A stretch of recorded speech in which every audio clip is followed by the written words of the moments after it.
Mbështetje për projekte, por nga ana tjetër edhe besim për një fitore të sigurt në zgjedhjet e 21 qershorit. Me këtë frym ka vijuar takimet kandidati PS-s në Bashkinë e Malësisë së Madhe, Tonin Marinaj. Ai është takuar me banorët të Bajzës, ku ka garantuar se janë gati projektet për investime madhore në Malësi të Madhe. Mundësitë e menaxhimit të Malësisë së Madhe janë vërtet më të mëdha, janë vërtet serioze dhe nëse ekziston ndërshmëriat e një drejtues, në rastin konkret, unë e premtoj që do të mojnë në shmenin, jo sot që unë kam nevoj për votën tuaj, por nesër kur unë jemi votuar nga ju, për mirë administrimin e fondeve publike. Por kanë qenë dhe banorët, ato të cilët kanë vlerësuar kandidimin e zotit Marinaj.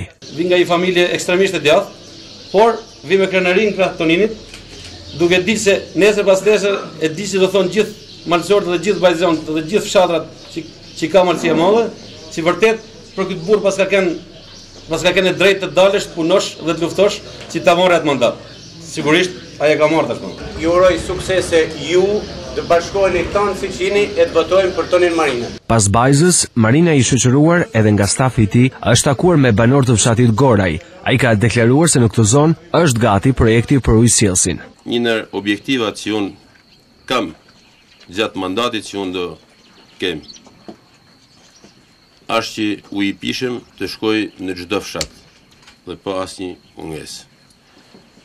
Tu pas parasysh përgjegjësinë time, moralin tim, dhe marrin përsipër për ta çuar Malësinë përpara, është gjëja më elementare që familjet tona të kenë disa gjëra në shtëpiat e tyre. Ujëpishëm do e ngri zorin të deputeti dhe të kryeministri që do të jetë në 2-3 fshatrat e para që do të ketë ujë të pishëm fshati i Goraj.